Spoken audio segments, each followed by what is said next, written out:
Okay, so let's talk about contingent offers. You have a buyer, and your buyer needs to sell their house in order to buy the house they want, right? You're working with a buyer, and they're all excited about this house they want to buy, but they need to sell their house first. Okay, so their purchase is contingent upon the sale of a house. You understand what I'm saying? Now there's two forms that we use for that. There's one form that says that notifies the seller of the house they want to buy. Listen, Mr. and Mrs. Seller, we want to buy your house, but we need to sell our house. The first form says we need to sell our house, we need to get it on the market, and we need to get it under contract. That's Form 22Q, right? Form 22Q says, no, that's not right. That's Form 22B. I'm sorry. Form 22B says, I need to get my house on the market. I need to get it under contract, right?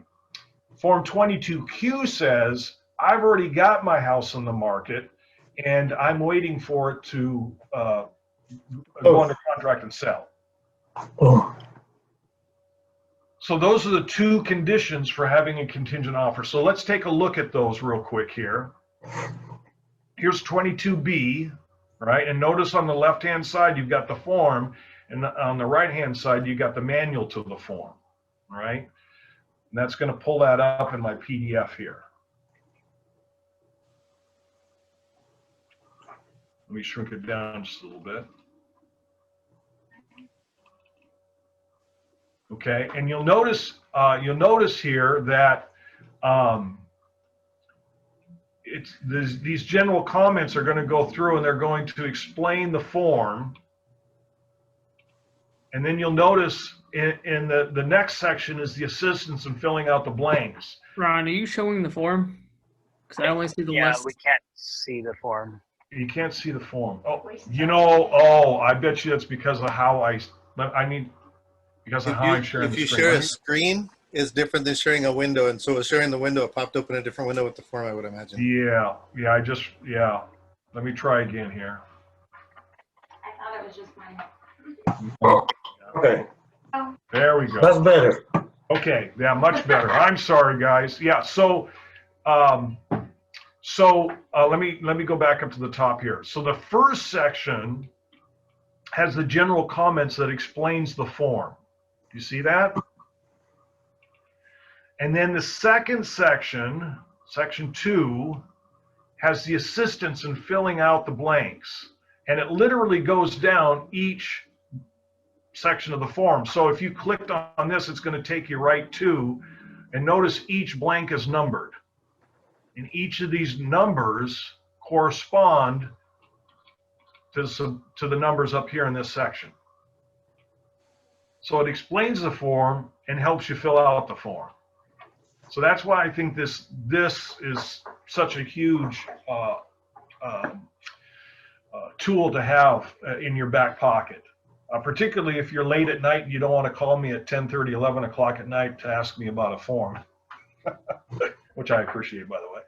So notice this form is the 22B buyer sale of property contingency, all right? And fill out the top just like you normally said. Now, this beginning part, the following is part of the purchase sales agreement. You know, any addendum that leads with that is part of the contract. Does that make sense?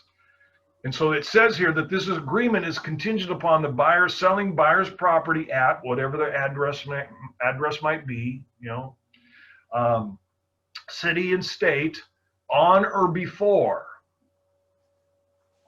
Now, notice that if it's not filled in, the boilerplate language is 45 days after mutual acceptance. Now, if you're let's switch hats here. You're the seller. Do you want to wait 45 days for that buyer to get his house under contract in this market? Oh, I don't think so, because on top of that, they will have to work with the lender. So it's going to, the 45 is more likely to be uncertain. right? Yeah, so let's say it takes them till the 44th day or 45th day, and finally they get the house under contract. And once they get under contract, how long is it going to be until they close on that? It'll be another 30 or 45 days after that, right? Yeah. So If everything goes right. if everything goes right, that's a big qualifier, right? If everything goes right, if they get through the home inspection, if they get through the home appraisal, loan appraisal. So in this market, when you're in a competitive market, you as representing the buyer, you might want to shorten that down. Give us, particularly if your seller or if your buyer has to sell a home, and let's say it's under $300,000 in this market, I would probably put in 10 days. We'll get it under contract in 10 days or 15 days or 20 days. I would shorten up that time period. Communicate to the seller, we are going to get it on the market really quick, and we're going to get it under contract. Because notice what it says here is that this agreement is contingent on buyer selling buyer's property. Now, the question here is, what does selling buyer's property mean? Right? Well, that's identified down here at the very last line. Look at line 13 and 14. For the purposes of this addendum, the terms, went too far. The terms sell, selling, and sold shall mean that the buyer has entered into a valid and enforceable agreement for the purchase and sale of buyer's property. It does not mean that they've closed on the property. All it means is they've entered into a contract, a purchase and sale agreement for on their property. So Ron, how about if I am the buyer, I already sold my house, it's under contract, and it's going to close in 25 days. Right. But I haven't closed, and still I have to put a contingency on my closing, because Correct. if I don't close, I get in trouble. The other form comes in, Bill. Oh, okay. Yes, that's a great question. That's where the other form comes in. The 22Q says, I've already got my property under contract. And so particularly if you're working with buyers who are in that really hot market price point, I would say up to 350,000, maybe even 400, depending on the neighborhood. You're probably better off advising your clients, let's get your home on the market, get it under contract, because that's going to make your offer that much stronger once we present it. Because we're going to be able to tell the seller, hey, Mr. and Mrs. Seller, we already have our home under contract. We've already got a close date. And maybe we're already past inspection, or we're in the inspection period, and we know we're not going to have any problems with that. Whatever you can do to strengthen your offer. That's what that other form for, and we'll take a look at that here in just a minute here. There's one other piece of this first paragraph that's very important. And these are all addendums to the Form 21? Correct. These are Okay, all addendums. so they're not used in place of, they're addendums added on to in part of the contract. Yes, you would list this on the front of the contract in that addenda line, on line 16, I believe it is. So if you're communicating to the seller or the sellers, listen, I want to buy your property, but I need to sell this property, you can't sit around on it. Notice here, right in the middle of the paragraph, right here in line 9 and 10, buyer shall, strong word, list buyer's property for sale on a multiple listing service. In other words, they can't do a for sale by owner. They have to use a multiple listing service. Multiple listing service in the area serving the property with a licensed real estate firm within 5 days after mutual acceptance of this agreement. So they have 5 days after they get mutual acceptance, 5 days to get their home on the market in the MLS with a licensed real estate firm. So if we went under contract today, tomorrow would be day one, Thursday. Friday would be day 2, Wednesday 3. Computation of time, Wednesday 3. 5 days or less, what do we count? Business days or calendar days? 5 days or less. I think it's Calendar business days. No, business days. Business days. Business days, right? Business days, correct. Yes, Victor, right. 5 days or less, we only count business days. We don't count weekends or holidays. So Thursday's day 1, Friday's day 2, Monday is day 3, Tuesday's day 4, next Wednesday's day 5. By next Wednesday, we have to have that house on the MLS and listed for sale. Does that make sense? So that communicates to the seller that we're not going to sit around waiting, taking our sweet bippy, getting this thing on the market. We're going to get it on the market right away. So buyer needs to make sure that their house is ready to get on the market ASAP. Okay, they can't take their time getting it on the market. Any questions around that? I have a question.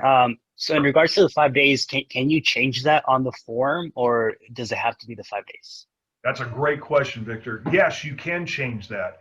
I don't know that I would change it here on this form because there's not really a room to do it on the form. I mean, some agents might try and cross out within 5 days and cross out the 5 days and put 10 days in between the lines, and then you got to have everybody initial that change.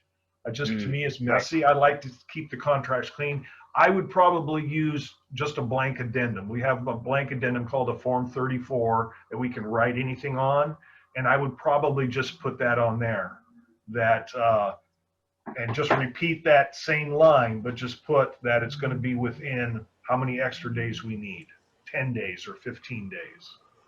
Okay, that's a great question. But yes, it can be changed. I mean, like Bill said earlier, everything's negotiable. So if we can negotiate with the seller to give us a little bit more time because we need to paint the living room or we're having something done to the house before we list it, that's totally negotiable. Okay, great question. But Okay. if it's less than the 5 days, you don't need to change it at all. It would only be if you go over the 5 days, correct? In other words, it's saying within those 5 days. So if it's the first day after that or that afternoon, or if it's up to day 4 or 5, you're good. But anything over that, you would need to change it, correct? Yeah, anything over 5 days you would need to change. Anything underneath that, you'd be totally fine. Correct. Yeah. Notice there's something else that's important here that has been missed a couple times that has really hurt a couple of our agents. When seller's consent is required on the sale of buyer's property. So buyer has told the seller of the house that they want to buy, we need to sell our property.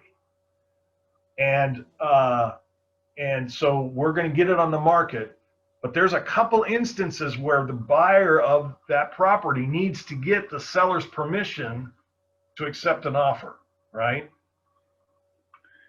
And this can really turn around and bite you if you don't pay attention to this. The buyer must obtain the seller's written consent. And it doesn't say how that's done. We don't have a form for that. It could be in a letter, it could be in an email, but we need written consent before the buyer accepts any offer for the sale of the property that is contingent on the sale or close of that second buyer's property. So buyer has a property they want to sell, they put their home on the market, and then they find a buyer for their home. They're all excited, but the buyer of that home is a contingent offer. Yeah, right? I've seen this go 3 or 4 deep. Contingent property on a contingent property on a contingent property. What's a huge mistake here is the seller in first position has to give permission to that buyer to accept a contingent offer. That buyer does not have, on their own volition, get the decision to accept a contingent offer without the seller's permission. The second one is if they have a closing date less than 30 days or more than 60 days from the date of mutual acceptance of the offer of their property. Now, that seems odd, doesn't it? Which closing date is it talking about? The closing date of the mutual acceptance of the property that's being purchased. Okay, so like for example, if Bill is the one that's got the house that we've got, my buyer has a contingent offer and it's accepted, and then my buyer is going to sell their house. Now Victor, he has a closing date that's 30 days, less than 30 days, or is it talking about the original one with Bill? No, it's talking about the second one. Second. Okay, so the Right. second, so if it's going to be less than 30 days or more than 60 days from the date of mutual acceptance of the offer on the buyer's property. Right. Okay, got it. So what this prevents is that the buyer can't come around back to the seller of the first property and say, hey, listen, I can close in 20 days. You need to move out. Or, I got a buyer, but it's going to take longer than 60 days. You need to give me extra time. That has to be negotiated. The seller of that first property has to be notified if it's shorter than 30 days or longer than 60 days. Okay? Now, notice this here, and I can't believe how many agents don't pay attention to this.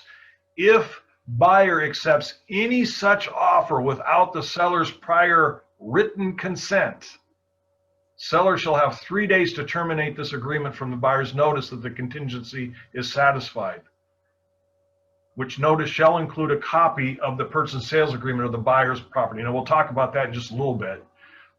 Buyer is going to send over with Form 90K, buyer is going to send over the Form 90K, which is a notice that says, hey, Mr. Seller, I've got my home under contract, and here's a copy of the contract. And the seller gets an opportunity to look at that contract that the buyer accepted for their home. And if they find out that that offer is contingent on another offer and they haven't been notified, they've got 3 days to notify that buyer that says, hey, you didn't tell me that you accepted a contingent offer. Or, hey, you didn't tell me that this offer is going to close in less than 30 days, or this offer is going to take longer than 60 days to close. You didn't tell me that, right? So it's really important that the seller review that contract.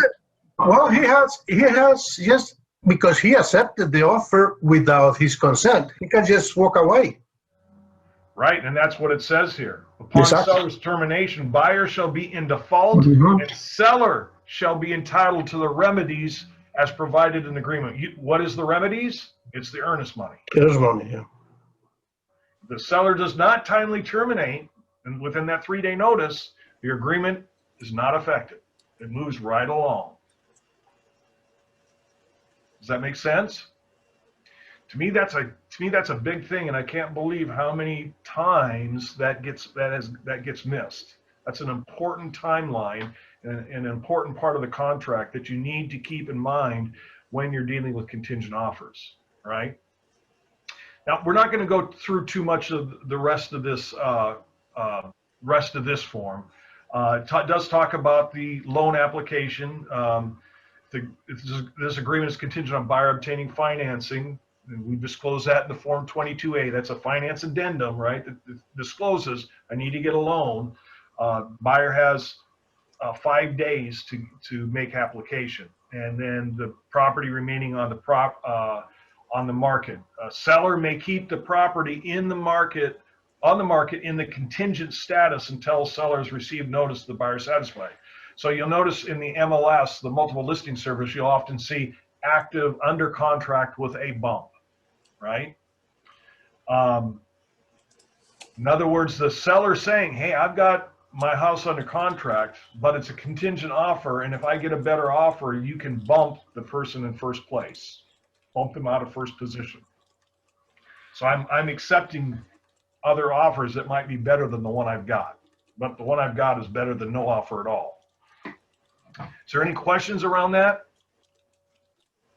There's a bump notice that we give, and we're not going to get into that, but that contingent status on the MLS is very, very important, particularly in this market when it's highly competitive, and if you have buyers out there, and there's a house that they're looking at, and it's active under contract, but they're really strong buyers with their financing, or maybe they're a cash offer. It's very possible that they could bump the person in first position and then end up being able to buy that house, right?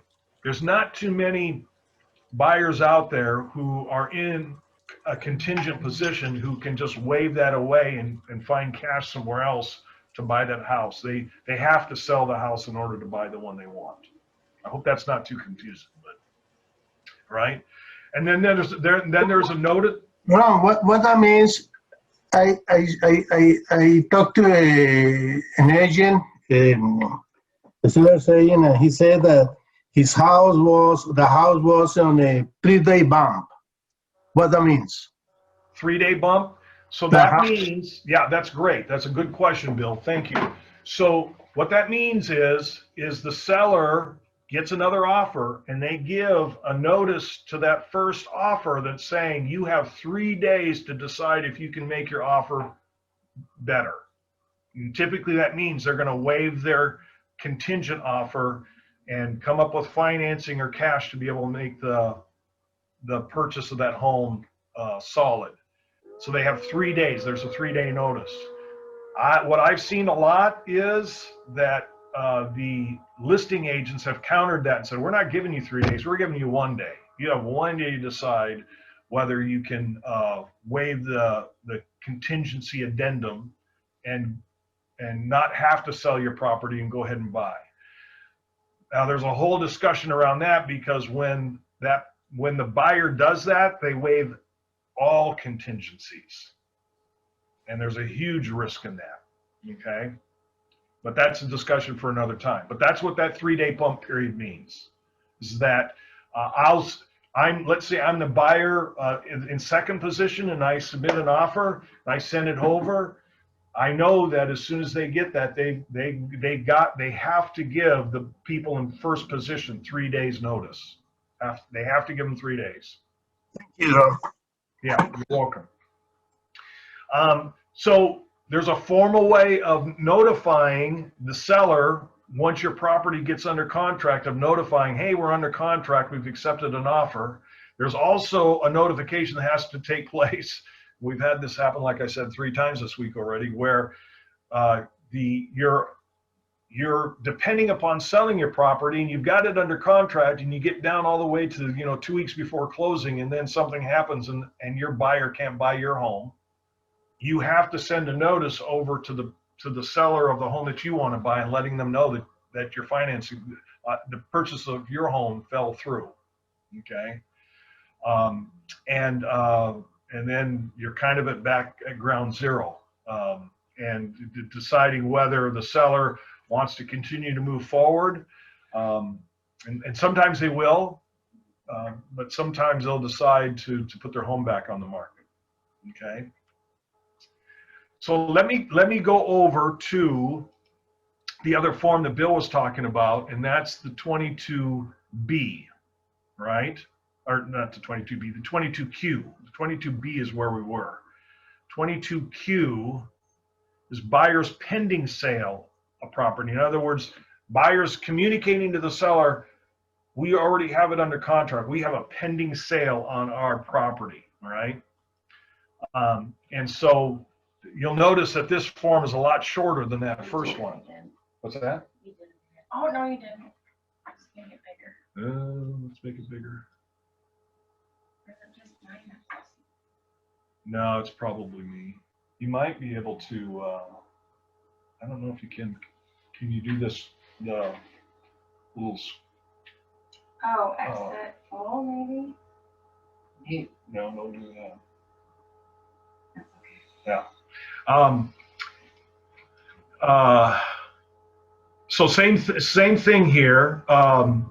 The general comments explaining the form, assistance in filling out the blanks, and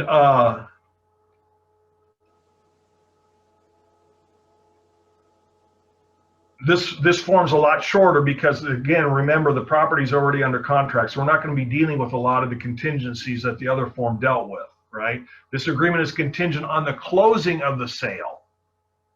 right? House is already under contract of the buyer's property at whatever and the complete purchase and sale agreement of the pending sale must be attached to this. So we're saying to the seller, we want to buy your property and we need to sell our property, but we've already got it under contract. And here's the purchase and sale agreement to prove that. The seller doesn't have to take your word that you've got your property under contract. You have to provide proof. You have to send over the whole purchase and sale agreement so that they get to review it, because they might look at the contract in your home and going, I'm not accepting your offer.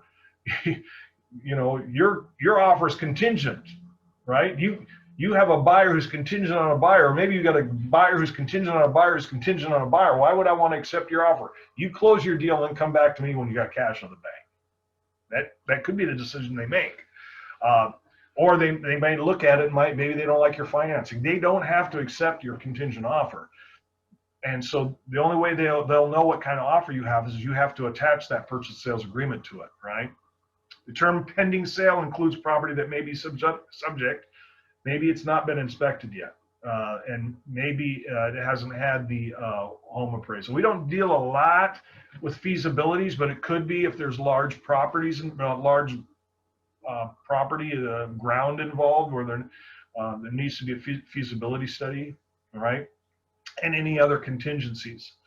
Buyer may not extend the closing date of the pending sale if such extension would delay the closing of this agreement. Again, notice this, without seller's prior written consent. So you can't modify the closing of your property without the written consent of the seller of the first property that you're wanting to buy. Does that make sense? So you have to make sure that all parties are communicating back and forth. Everybody in the chain, no matter how far down you go with your contingent offers, everybody in the chain has to be informed, and everybody has to give their consent, right? And that can sometimes get messy. If through no fault of the buyer, the pending sale does not timely close, this agreement shall terminate and the earnest money shall be refunded to the buyer, all right? However, a buyer may elect to waive this contingency by providing notice to the seller of such a waiver. In other words, they're going to say, listen, Mr. and Mrs. Seller, we don't need to sell this house after all. We're just going to go ahead and buy yours, and we'll take care of our house another way or at another time, all right? If buyer waives this contingency, then paragraph 5 follows. Notice a failure to close. Again, if it fails to close, we have to notify the seller, right? Buyer's waiver of this contingency constitutes the waiver of all other contingencies in this agreement, right?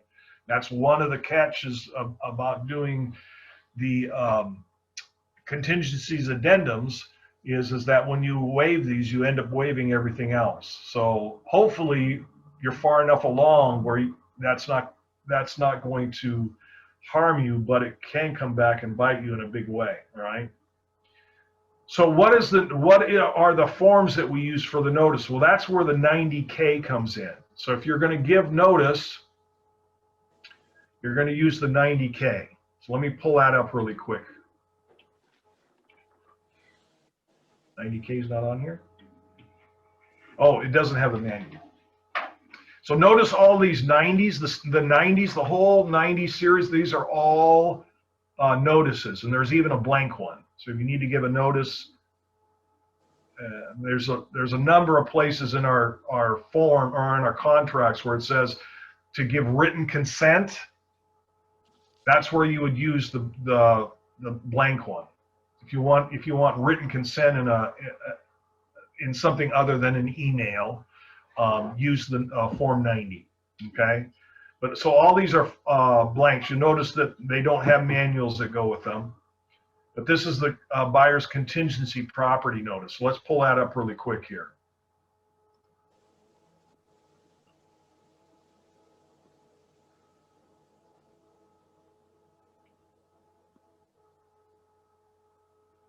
So there's the first section deals with the buyer, and the second section deals with the seller.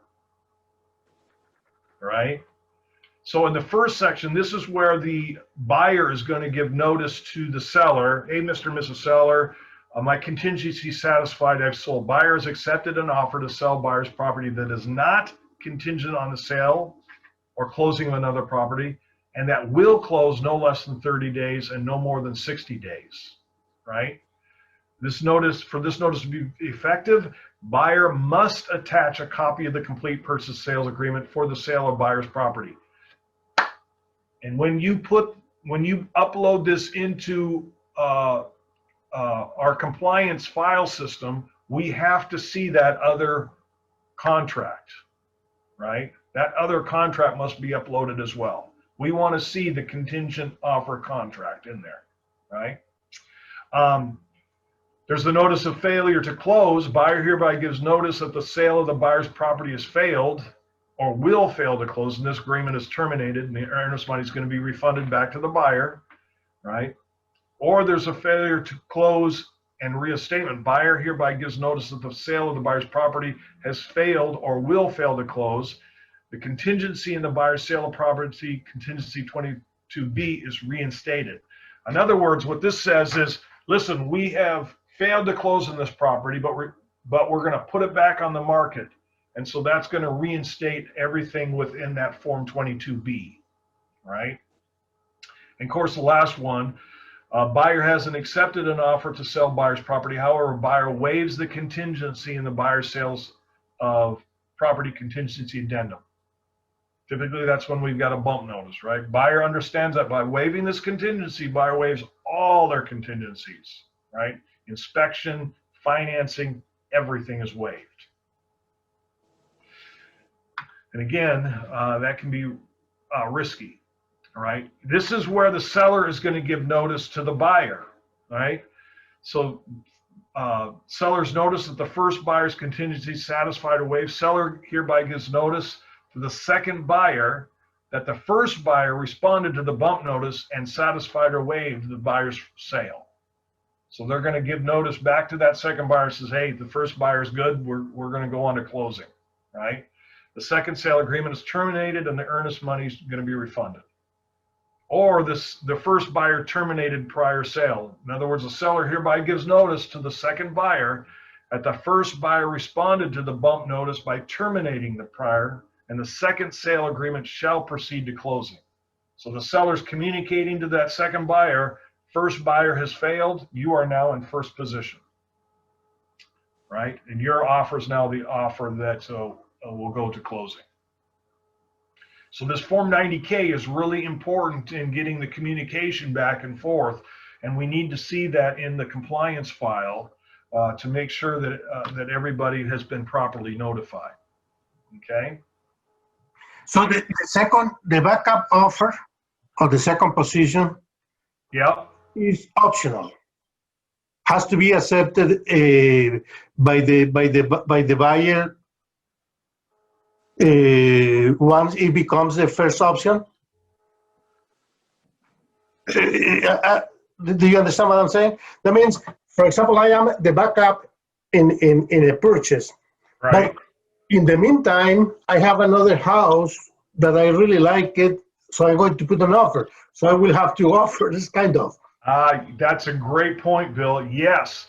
In order to do that, you have to withdraw the offer. My backup first. Yes. You have to withdraw that first offer before you accept. So it's really a good idea if you're writing up an offer to include that withdrawal form. And don't send it, but have it ready to go, because if your buyer is still out shopping and they find a house that they like even more or just as much, you can send over that withdrawal form and go ahead and get them under contract in that other home. Okay. Okay, that's a great point. Yes. Yeah, you do not want to get your clients under contract in two homes.